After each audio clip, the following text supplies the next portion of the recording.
ಮಂಡ್ಯದಲ್ಲಿ ಹಿಂದೂ ಸಂಘಟನೆಗಳ ಬೃಹತ್ ಪಾದಯಾತ್ರೆ ತುಂಬ ತೀವ್ರವಾಗ್ತಾ ಇದೆ. 14 ಕಿಲೋಮೀಟರ್ ಪಾದಯಾತ್ರೆ ಈಗಾಗಲೇ ಆರಂಭವಾಗಿದೆ. ಇದರ ಜೊತೆಗೆ ರಾಜ್ಯದ ವಿವಿಧ ಭಾಗದಲ್ಲೂ ಕೂಡ ಈಗಾಗಲೇ ಬಿಜೆಪಿ ಪ್ರತಿಭಟನೆಯನ್ನು ಮಾಡ್ತಾ ಇದೆ. ಪ್ರಮುಖವಾಗಿ ಇದೇ ವಿಚಾರವನ್ನು ಮುಂದಿಟ್ಕೊಂಡು ಈಗ ಕಾಂಗ್ರೆಸ್ ವಿರುದ್ಧ ಹರಿಯಾಯ್ತಾ ಇದೆ.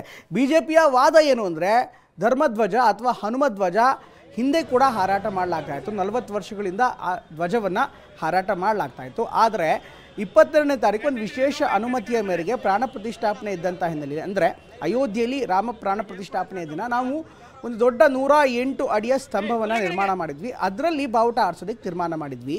ಹೀಗಾಗಿ ಅದರ ಪಾಡಿಗೆ ಅದರ ಹಾರ್ತಾ ಇತ್ತು. ಆದರೆ ಏಕಾಏಕಿ ಅದನ್ನು ಇಳಿಸೋದಕ್ಕೆ ಹರಿದು ಹಾಕೋದಕ್ಕೆ ಕಾರಣ ಏನು ಅಂತ ಪ್ರಶ್ನೆ ಮಾಡ್ತಾ ಇದೆ. ಜೊತೆಗೆ ಯಾರೂ ಕೂಡ ಕಂಪ್ಲೇಂಟ್ ಮಾಡಿರಲಿಲ್ಲ, ಸ್ಥಳೀಯರ ವಿರೋಧ ಇರಲಿಲ್ಲ, ಸ್ಥಳೀಯರೇ ಎಲ್ಲ ಒಟ್ಟಾಗಿ ಸಂಭ್ರಮ ಪಡ್ತಾ ಇದ್ರು. ಈ ಸಂದರ್ಭದಲ್ಲಿ ಇದ್ದಕ್ಕಿದ್ದಂಗೆ ಯಾಕೆ ಬಾವುಟವನ್ನು ಇಳಿಸ್ತೀರಿ ಅನ್ನೋದು ಬಿಜೆಪಿಯ ಪ್ರಶ್ನೆ. ಆದರೆ ಕಾಂಗ್ರೆಸ್ನ ವಾದ ಏನು? ಕಾಂಗ್ರೆಸ್ ಸರ್ಕಾರ ಹೇಳ್ತಾ ಇರುವಂಥದ್ದು, ಕಾಂಗ್ರೆಸ್ನ ಶಾಸಕರು ನಾಯಕರು ಹೇಳ್ತಾ ಇರುವಂಥದ್ದು, ಈಗಾಗಲೇ ಅನುಮತಿಯನ್ನು ಕೊಟ್ಟಿದ್ದು ರಾಷ್ಟ್ರಧ್ವಜ ಮತ್ತು ನಾಡಧ್ವಜ ಮಾತ್ರ. ಆದರೆ ಇದನ್ನು ಏಕಾಏಕಿ ಕೆಳಗಡೆ ಇಳಿಸಲಾಗಿದೆ. ಹೀಗಾಗಿ ಇನ್ಫ್ಯಾಕ್ಟ್ ನಾಡಧ್ವಜ ಮತ್ತು ನಿಮ್ಮ ಉಬ್ಬಿದ ರಕ್ತನಾಳಗಳ ಸಮಸ್ಯೆಗೆ ಎವಿಸ್ ಆಸ್ಪತ್ರೆಯಲ್ಲಿ ಕೇವಲ 30 ನಿಮಿಷದ ಲೇಸರ್ ಚಿಕಿತ್ಸೆಯೊಂದಿಗೆ ಮುಕ್ತಿ ಹೊಂದಬಹುದು. ಹೆಚ್ಚಿನ ವಿವರಗಳಿಗಾಗಿ ಸಂಪರ್ಕಿಸಿ 8088837300. ರಾಷ್ಟ್ರಧ್ವಜ ಏನಿದೆ ಅದನ್ನು ಹಾರಾಟ ಮಾಡೋದಕ್ಕೆ ಮಾತ್ರ, ಅದನ್ನು ಆರಿಸೋದಕ್ಕೆ ಮಾತ್ರ ಅವಕಾಶ ಇತ್ತು. ಅದನ್ನು ಬಿಟ್ಟು ಯಾವುದೇ ಧಾರ್ಮಿಕ ಅಥವಾ ರಾಜಕೀಯ ಬಾವುಟವನ್ನು ಹಾರಿಸೋದಕ್ಕೆ ಅನುಮತಿ ನೀಡಿರಲಿಲ್ಲ ಅನ್ನುವಂಥ ವಾದವನ್ನು ಕಾಂಗ್ರೆಸ್ ನಾಯಕರು ಮಾಡ್ತಾ ಇದೆ. ಒಟ್ಟಿನಲ್ಲಿ ಬಿಜೆಪಿ ಹೇಳ್ತಾ ಇರುವಂಥದ್ದು ನಮ್ಮ ದೇಶದಲ್ಲಿ ನಮ್ಮ ಧರ್ಮದ ಬಾವುಟ ಹಾರಿಸಬಾರ್ದಾ ಅಂತ.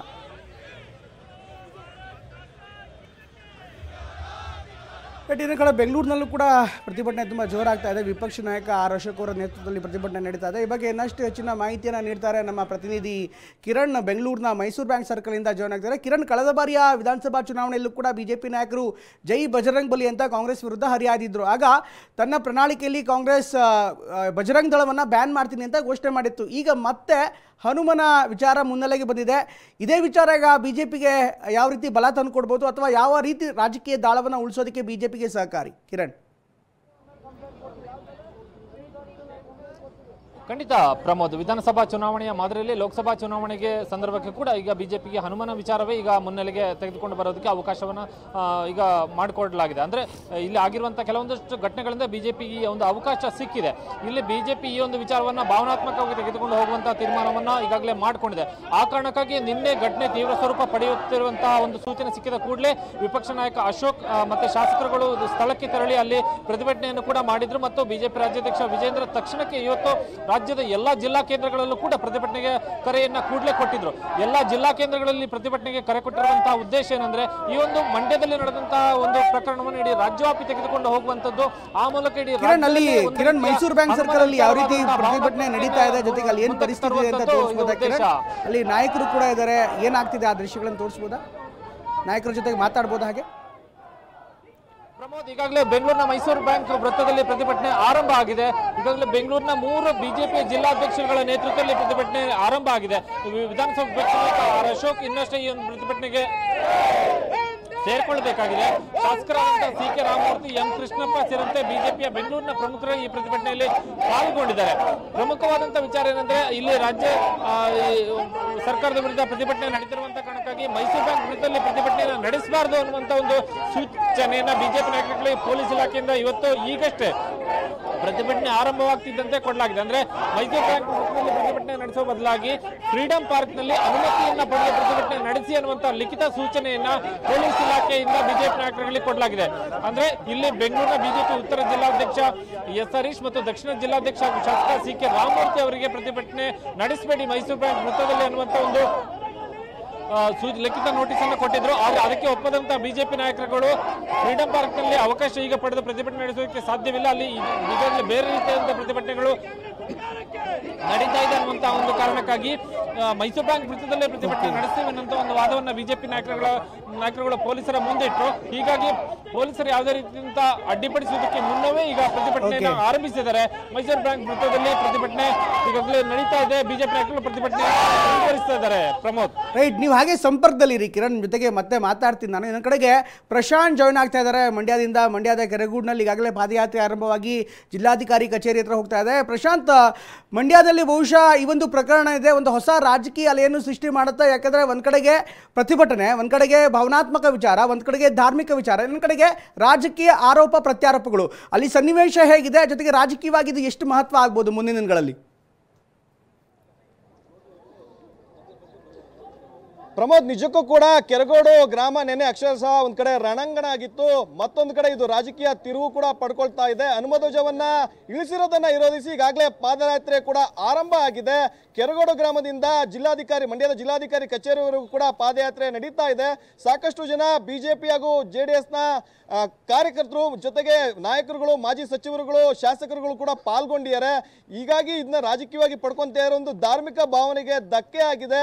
ಹಿಂದೂ ಕಾರ್ಯಕರ್ತರನ್ನ ಟಾರ್ಗೆಟ್ ಮಾಡ್ತಾ ಇದ್ದಾರೆ ಅಂತ ಹೇಳಿ ರಾಜ್ಯ ಸರ್ಕಾರದ ವಿರುದ್ಧ ಸಾಕಷ್ಟು ಗಂಭೀರವಾದಂಥ ಆರೋಪವನ್ನ ಮಾಡಿ ಪ್ರತಿಭಟನೆಯನ್ನು ಕೂಡ ಮಾಡ್ತಾ ಇದ್ದಾರೆ, ಪಾದಯಾತ್ರೆಯನ್ನು ಕೂಡ ನಡೆಸ್ತಾ ಇದ್ದಾರೆ. ಮತ್ತೊಂದು ಕಡೆ ಈ ಒಂದು ಕೆರಗೋಡು ಸ್ಥಳ ಇದೆ, ಆ ಒಂದು ಸ್ಥಳಕ್ಕೆ ಮಾಜಿ ಸಚಿವರಾದಂಥ ಶಾಸಕರಾದಂಥ ಜನಾರ್ದನ್ ರೆಡ್ಡಿ ಅವರು ಕೂಡ ಬಂದಿದ್ದಾರೆ.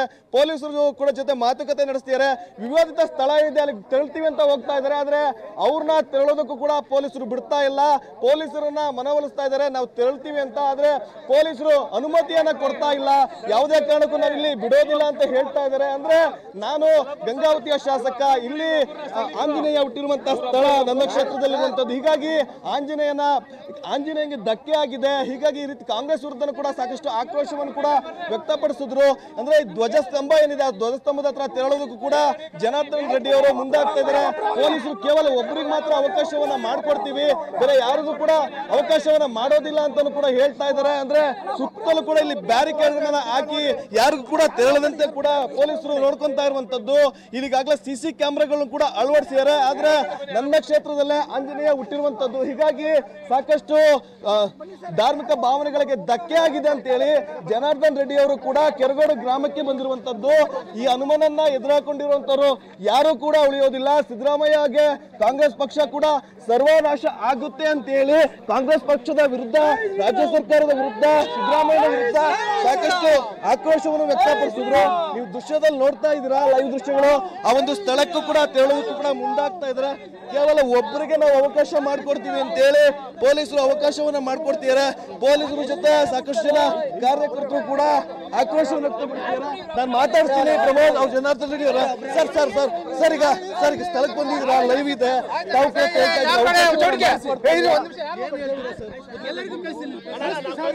ಬಂದ್ಮೇಲೆ ನೋಡಿ, ನಾನು ಈ ಸ್ಥಳವನ್ನು ನೋಡಿ ಗ್ರಾಮಸ್ಥರ ಹತ್ರ ನಿಜಾಂಶಗಳನ್ನ ನಾನು ತಿಳ್ಕೊಳ್ತಾ ಇದ್ದೀನಿ. ಹೋಗಿ ಬಂದು ನಾನು ಮಾತಾಡ್ತೀನಿ. ಹೇಳ್ತಾ ಇರುವಂತದ್ದು ಪ್ರಮೋದ್, ಸ್ಥಳಕ್ಕೆ ಹೊರಗೋಗಿ ಬಂದು ನಾನು ಮಾತಾಡ್ತೀನಿ ಅನ್ನೋ ಮಾತುಗಳನ್ನು ಕೂಡ ಹೇಳ್ತಾ ಇರುವಂತದ್ದು ಪ್ರಮೋದ್. ರೈಟ್, ಇದು ನಮಗೆ ಅಲ್ಲಿಂದ ಕೆರಗೋಡಿನಿಂದ ಕಂಡುಬರ್ತಾ ಇರುವಂಥ ವಿಷಯ. ನನ್ನ ಕಡೆಗೆ ಪಾದಯಾತ್ರೆ ಆರಂಭವಾಗಿದೆ. ಕೆರಗೋಡಿನಿಂದ ನೇರವಾಗಿ ಜಿಲ್ಲಾಧಿಕಾರಿ ಕಚೇರಿಗೆ ಪಾದಯಾತ್ರೆ ಈಗಾಗಲೇ ಹೊರಟಿದೆ.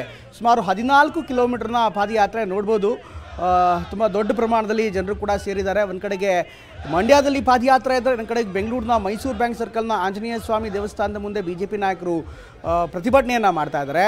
ಇನ್ಫ್ಯಾಕ್ಟ್ ಹನುಮ ಧ್ವಜ ವಿವಾದಕ್ಕೆ ಸಂಬಂಧಪಟ್ಟಂತೆ ಈಗಾಗಲೇ ದೊಡ್ಡ ಮಟ್ಟದ ಒಂದು ರಾಜಕೀಯ ದಾಳವನ್ನು BJP ಕೂಡ ಉಳಿಸ್ತಾ ಇದೆ. ಇದನ್ನೇ ಮುಂದಿಟ್ಟು ಕಾಂಗ್ರೆಸ್ ವಿರುದ್ಧ ಹೋರಾಟ ಮಾಡೋದಕ್ಕೆ BJP ನಾಯಕರು ಮುಂದಾಗ್ತಾ ಇದ್ದಾರೆ. ರೈಟ್, ಇದ್ರ ಜೊತೆಗೆ ಈಗಾಗಲೇ ರಾಜ್ಯದ ರಾಜಕೀಯ ನಾಯಕರು, ಪ್ರಮುಖವಾಗಿ BJP ನಾಯಕರೇನಿದ್ದಾರೆ, ಕಾಂಗ್ರೆಸ್ ಸರ್ಕಾರದ ವಿರುದ್ಧ ನಿರಂತರವಾಗಿ ವಾಗ್ದಾಳಿ ಮಾಡ್ತಾ ಇದ್ದಾರೆ. ಇನ್ನು BJPಯ ರಾಜ್ಯ ಪ್ರಧಾನ ಕಾರ್ಯದರ್ಶಿ ಆಗಿರುವಂತಹ ಪ್ರೀತಮ್ ಗೌಡ ಕೂಡ ಮಾತನಾಡಿದ್ದಾರೆ. ಏನು ಮಾತಾಡಿದ್ದಾರೆ ನೋಡೋಣ ಬನ್ನಿ. ಕೆರಗೋಡಿನಲ್ಲಿ ಹನುಮಧ್ವಜ ತೆರವನ್ನ ಮಾಡಿರೋದನ್ನ ವಿರೋಧಿಸಿ ಇವತ್ತು ಬೃಹತ್ ಆದಂತಹ ಪಾದಯಾತ್ರೆಯನ್ನು ಕೂಡ ಹಮ್ಮಿಕೊಳ್ಳಲಾಗಿದೆ. ಸಾಕಷ್ಟು ಜನ ಬಿಜೆಪಿ ಮುಖಂಡರುಗಳು ಕೂಡ ಪಾಲ್ಗೊಳ್ತಾ ಇದ್ದಾರೆ. ಮಾಜಿ ಶಾಸಕ ಪ್ರೀತಮ್ ಗೌಡರು ಕೂಡ ಈ ಒಂದು ಪಾದಯಾತ್ರೆಯಲ್ಲಿ ಪಾಲ್ಗೊಳ್ತಿದ್ದಾರೆ, ನಮ್ಮ ಜೊತೆಲಿದ್ದಾರೆ. ಸರ್, ಮೊದಲನೇದಾಗಿ ಪಾದಯಾತ್ರೆಯಲ್ಲಿ ಪಾಲ್ಗೊಳ್ತಾ ಇದ್ದಾರೆ, ಇದ್ರ ಬಗ್ಗೆ ಹೇಳುವಂಥದ್ದಾದ್ರೆ ನೋಡಿ, ಕಾಂಗ್ರೆಸ್ನ ಹಿಡನ್ ಅಜೆಂಡಾ ಏನಿದೆ, ತಮ್ಮ ಚುನಾವಣಾ ಪ್ರಣಾಳಿಕೆ ಸಂದರ್ಭದಲ್ಲಿ ಅವರು ಒಂದು ಅಂಶವನ್ನು ಪ್ರಕಟಿಸಿದ್ರು. ಬಜರಂಗ್ ದಳವನ್ನು ನಿಷೇಧಿಸಬೇಕು ಅಂತೇಳಿ ಹೇಳಿ ಕಾಂಗ್ರೆಸ್ ತನ್ನ ಪ್ರಣಾಳಿಕೆಯಲ್ಲಿ ಹೇಳ್ಕೊಂಡಿತ್ತು. ಅದರ ಭಾಗವಾಗಿ ಹನುಮ ಧ್ವಜವನ್ನು ಇವತ್ತು ಕೆರಗೋಡು ಗ್ರಾಮದಲ್ಲಿ ತೆರವುಗೊಳಿಸೋದ್ರ ಮುಖೇನ ಅವ್ರ ಅಜೆಂಡಾವನ್ನು ಸೆಟ್ ಮಾಡ್ತಾ ಇದ್ದಾರೆ. ಆದರೆ ಇದೆಲ್ಲದಕ್ಕೂ ಯಾವುದೇ ಒಂದು ವಿಚಾರವಾಗಿ ಬಂದಾಗ ಆ ವಿಚಾರದಲ್ಲಿ ಗ್ರಾಮದ ನಿಲುವು ಅತ್ಯಂತ ಪ್ರಮುಖ ಆಗುತ್ತೆ. ಗ್ರಾಮಸ್ಥರು ತೀರ್ಮಾನ ಮಾಡಿದ್ದಾರೆ, ನಾವು ಕಾಲ್ನಡಿಗೆಯಲ್ಲಿ ಹೋಗಿ DC ಕಚೇರಿಗೆ DC ಅವರಿಗೆ ಮನವಿಯನ್ನು ಕೊಡಬೇಕು ಅಂತ ಹೇಳಿ ಅವ್ರಿಗೆ ಬೆಂಬಲವನ್ನು ವ್ಯಕ್ತಪಡಿಸಿ ನಾವು ಕೂಡ ಬಂದಿದ್ದೀವಿ. ನಿಂತಿರುವಂಥ ಸ್ಥಳ ನಿನ್ನೆ ಅಕ್ಷರಶಃ ರಣಾಂಗಣ ಆಗಿತ್ತು. ಹನುಮಧ್ವಜವನ್ನು ಇಳಿಸಿದ್ರು, ತಿರಂಗನ ಆರಿಸಿದ್ರು, ಪೊಲೀಸ್ ಸರ್ಪಗಾಲ ಲಾಠಿ ಚಾರ್ಜ್ ಕೂಡ ಮಾಡಿದ್ರು. ಆದರೆ ಈ ಒಂದು ಸಾರ್ವಜನಿಕ ಸ್ಥಳದಲ್ಲಿ ಹನುಮಧ್ವಜ ಹಾಕೋದಕ್ಕೆ ಬರೋದಿಲ್ಲ ಅಂತೇಳಿ ಕೂಡ ಜಿಲ್ಲಾಡಳಿತ ಹೇಳಿರುವಂಥದ್ದು ಕಾಂಗ್ರೆಸ್ ನಾಯಕರುಗಳು ಕೂಡ ಹೇಳ್ತಾ ಇದ್ದಾರೆ. ನೋಡಿ, ಟೆಕ್ನಿಕಲ್ ಪಾಯಿಂಟ್ ಮಾತಾಡೋದಿದ್ರೆ ಆ ಧ್ವಜಸ್ತಂಭ ನಿರ್ಮಾಣ ಮಾಡಿರೋ ಅಂಥದ್ದು ಖಾಸಗಿ ವ್ಯಕ್ತಿಗಳು, ಸರ್ಕಾರದ ಅನುದಾನದಲ್ಲಿ ಆಗಿಲ್ಲ. ಪರ್ಮಿಷನ್ ಸರ್ಕಾರ ಕೊಡಬೇಕು, ಕೊಟ್ಟಿದೆ. ಅದಾದ ನಂತರ ತೆಗಿಬೇಕು, ತೆರವುಗೊಳಿಸ್ಬೇಕು ಅಂತೇಳಿ ಹೇಳಿದ್ರೆ ನೋಟಿಸ್ ಕೊಟ್ರಾ? ಗ್ರಾಮ ಪಂಚಾಯಿತಿಯವರು ಏನು ರೆಸೊಲ್ಯೂಷನ್ ಮಾಡಿದ್ರು ಆ ರೆಸೊಲ್ಯೂಷನನ್ನು ಏನಾದರೂ ಅವರು ಕ್ಯಾನ್ಸಲ್ ಮಾಡಿದಾರಾ? ಯಾವುದೇ ಸಂವಿಧಾನಿಕವಾಗಿ ಪ್ರಜಾಪ್ರಭುತ್ವ ವ್ಯವಸ್ಥೆಯಲ್ಲಿ ಯಾವ ರೀತಿಯಾದಂಥ ಚಟುವಟಿಕೆಗಳಾಗಬೇಕಿತ್ತು ಅದು ಏನನ್ನೂ ಮಾಡದೆ ಏಕಾಏಕಿ ಭಾನುವಾರದ ದಿನ ಹನುಮಧ್ವಜವನ್ನು ಇಳಿಸುವಂಥ ದುಸ್ಸಾಹಸಕ್ಕೆ ಕೈ ಹಾಕಬಾರ್ದಿತ್ತು, ಅದನ್ನು ಮಾಡಿದ್ದಾರೆ. ಬಿಜೆಪಿ ಇದರಲ್ಲಿ ರಾಜಕಾರಣ ಮಾಡ್ತಾ ಇದೆ, ಬೇಳೆ ಬೇಯಿಸ್ಕೊಳ್ತಾ ಇದೆ ಅನ್ನೋಂಥದ್ದು ಕೂಡ ಗಂಭೀರ ಆರೋಪ ಮಾಡಿದ್ದಾರೆ ಕಾಂಗ್ರೆಸ್ ನಾಯಕರುಗಳು. ಬಿಜೆಪಿ ಬಾವುಟ ಕಾಣಿಸ್ತಿದೆಯಲ್ಲ ಅದರಲ್ಲಿ. ನಾನು ಹಾಕಿರೋದೇನು? ಕೇಸರಿ ಶಲ್ಯ. ಕೇಸರಿ ಅಂದ್ರೇನು? ಹಿಂದೂ ಸಮಾಜದ ಒಂದು ಪ್ರತೀಕ. ನಾವು ಹಿಂದೂಗಳಾಗಿ ಬಂದಿರೋದ್ರಲ್ಲಿ ಮೊಸರಲ್ಲೂ ಕಲ್ಲುಡ್ಕ ಅಂತ ಕೆಲಸವನ್ನು ಕಾಂಗ್ರೆಸ್ ಪಕ್ಷ ಮಾಡೋದು ಬೇಡ. ಅವರು ಧರ್ಮವನ್ನು ಹೊಡೆದಿರೋದನ್ನು ನೋಡಿದ್ದೀವಿ, ಜಾತಿಯನ್ನು ಎತ್ಕಟ್ಟೋಂಥದ್ದನ್ನು ನೋಡಿದ್ದೀವಿ. ನಮ್ಮ ಉದ್ದೇಶ ಒಂದೇ, ಹನುಮ ಭಕ್ತರ ವಿಚಾರದಲ್ಲಿ ಯಾವುದೇ ರಾಜಕಾರಣ ಮಾಡಬೇಡಿ. ಇಲ್ಲಿಯ ಸ್ಥಳೀಯ ಶಾಸಕರಿಗೂ ನಿಮ್ಮ ಮೂಲಕ ಮನವಿ ಮಾಡ್ತೀನಿ, ಅವರು ಈ ಕಾಲ್ನಡಿಗೆಯಲ್ಲಿ ಬರಬೇಕು, ಅವ್ರ ತಪ್ಪಿಗೆ ಪ್ರಾಯಶ್ಚಿತ್ತವನ್ನು ಕಂಡುಕೊಳ್ಳಿ ಈ ಮೂಲಕ ಅಂತೇಳಿ ಮನವಿಯನ್ನು ಮಾಡ್ತೀನಿ. ಸರ್, ರಾಜ್ಯಾದ್ಯಂತ ಪ್ರತಿಭಟನೆ ಮಾಡ್ತಾ ಇದ್ದೀರಿ, ಇವತ್ತು ಪಾದಯಾತ್ರೆ ಕೂಡ ಹಮ್ಮಿಕೊಳ್ತಾ ಇದ್ದೀರಿ, ಇಷ್ಟಕ್ಕೆ ಸೀಮಿತ ಆಗುತ್ತಾ? ಮತ್ತೆ ಏನಾರ ಹನುಮ ಧ್ವಜವನ್ನು ಹಾರಾಟ ಮಾಡ್ತೀರಾ ಸರ್? ಹನುಮ ಧ್ವಜವನ್ನು ಎಲ್ಲಿ ಹಾರಾಟ ಮಾಡಬೇಕು, ಬರೀ ಕೆರಗೋಡು ಗ್ರಾಮದಲ್ಲಿ ಮಾಡಬೇಕು, ಬೇರೆ ಜಾಗದಲ್ಲಿ ಮಾಡಬೇಕು ಅನ್ನೋದನ್ನು ಮುಂದಿನ ದಿನಗಳಲ್ಲಿ ನಿಮಗೆ ತಿಳಿಸ್ತೀವಿ. ಮಾಜಿ ಶಾಸಕ ಪ್ರೀತಮ್ ಗೌಡರ ಮಾತುಗಳು. ಕ್ಯಾಮ್ರಾ ಪರ್ಸನ್ ಗುರುರಾಜ್ ಜೊತೆ ಪ್ರಶಾಂತ್, TV9 ಮಂಡ್ಯ.